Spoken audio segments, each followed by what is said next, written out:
Hello folks, hope you're well. Now, before we proceed with this video, there is a very important message. This is not an instructional video. It is for entertainment only.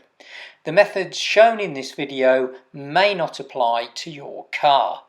Always seek professional advice from a registered Alfa Romeo dealer if you have problems with your Alfa Romeo car. Okay, having dispensed with the formalities, if you've been watching the videos that I've published over the last couple of weeks or so, you'll have seen that I had a ever worsening problem with my Alfa Romeo 4C Spider, and that was with the gear unavailable error, which started off happening almost randomly and then got to the point where it actually happened while I was driving the car. I did put a little video out about it with a plea really to get some feedback from viewers to see if they'd had the problem or if they knew what the solution was. And I did get a number of people email me back. The most common solution that was recommended was to change the battery. Now, rather than change the battery myself, because I'm in the Automobile Association, I found out that they would deliver, install and test the battery all for free as part of my AA membership, as long as I bought the battery from them. And that's exactly what they did. Now, because there was no information about how to change the battery in the 4C, not even in the user manual, I asked the AA man if he would kindly allow me to film him while he went through the process of changing the battery. And he agreed to do so. So, here, without any further ado, is the process that the AA guy followed when changing the battery in the Alfa Romeo 4C. What we do is, so you put one in. Yeah. When you plug that in, yeah, connector comes on, so it's plugged in that end. We've got power, put that in, proceed. So all that does is that back feeds to the live in the socket. Brilliant. Look at that. And then we just have the battery and everything stays. Give it a little bit more room. It says. Just lift the cover off. So that comes off that easily. Yeah. Look at that. It sits on 4 little rubbers. That's all it is. Yeah. And you've never done an Alfa 4C? They're all the same, right? With the little pegs on. It just pops on them. Excellent. Gives it a bit more room to. It's looking good now. This is why I'm glad I'm in the AA. I'm a gold member. I've never used the AA before, believe it or not. But I use it for a car that never goes anywhere. There we go. So that's how easy it comes out. Look at that. That is so simple.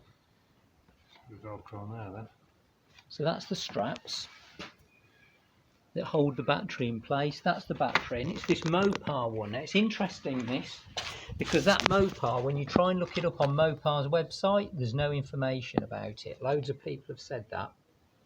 It doesn't tell you, but it tells you for other Alphas, but not that one.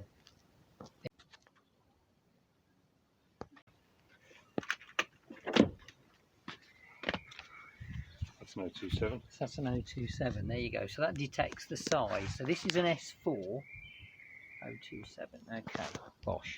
It's the same size and shape as the Mopar. Perfect. The battery I decided to go with was the Bosch S5 because it was able to handle numerous recharge cycles. So this is the Bosch S5 005. That's the one we're going to go with. Quite dusty as well, aren't they? You can see how the stuff builds up. I've been to some cars and it's been into a garage and it's had a new battery and it's lasted a week and the battery's flat again, it won't start again. You get to it and they say, all I want is a jump start, take it back to the garage. You jump start it, take it back to the garage put another new battery on it, so yeah, the battery's failed.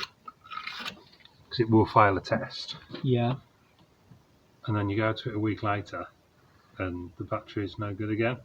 Right, what's something going on here? Oh, it is, it's corrosion build up on there, so the battery's not getting a charge. Oh, okay. Right. So, yeah. Let's see that fair bit as well.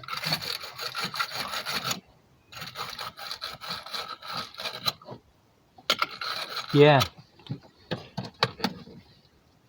There we go. So that's how you. Right, those are the two. You have to be so careful as well, because if you catch one of them, you snap the sensor off. Yes.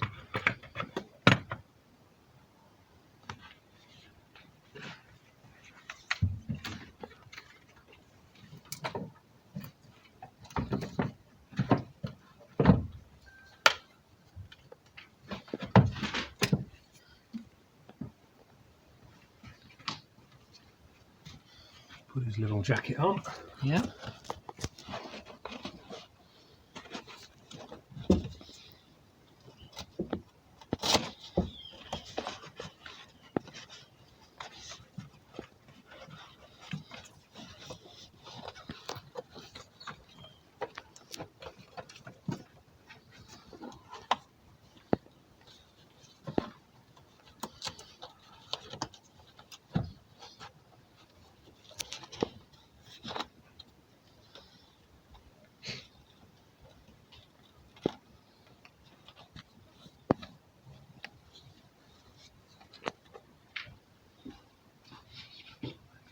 That's a good fit, that is.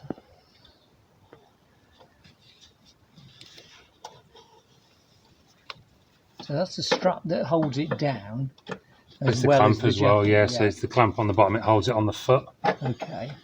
So the other thing you've got on some batteries, you see the feet, it's got the feet round that one. Yeah. Some batteries don't have feet. Right. Depending on what car it's fitting. Okay.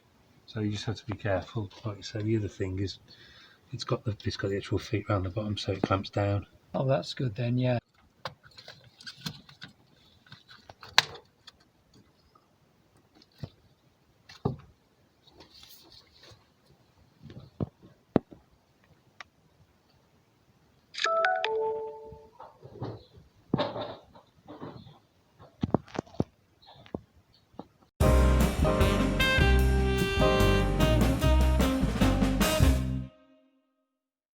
You have to make sure that clamp's open, and that's the fittings at the bottom of the terminal. Right, okay. If you don't open that up, they just sit on the top, and then after a couple of more, you think you've tightened it right up.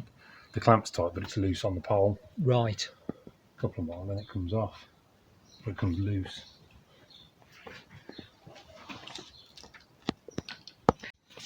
In fact, tell you what, if we just turn your headlights, blowers, turn everything on for me. Okay, righto. Drain the battery down a little bit. Righto. So I've got to turn everything on then, okay. So we're going to turn everything on and try and drain the battery down. I'm going to put the air light on. I'm going to put the rear fogs on. Heated screen on. Everything's going on. I'll put the heater on, or the blower. Radio on. Right, everything's on now.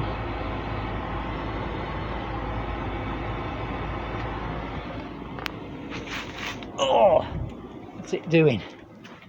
All I'm watching is the battery drain. You can see it's dropped there, yeah, hasn't it? It's gone 12. Yeah, I mean it'll drop obviously with everything on. The voltage I'm not really concerned about. It's the amperage. I'm just watching it pull down. So it's discharging. Yeah, it's discharging at 22 amps at the minute.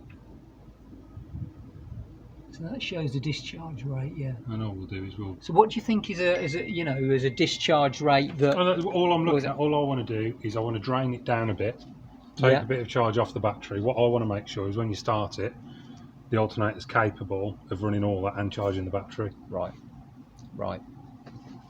So that checks the efficiency of the alternator, basically. Which I'm sure it will be fine. Yeah. Yeah, everything's still on, so we're running it now to find out whether the alternator can provide enough charge. Which it is. There we go. Brilliant. Mega.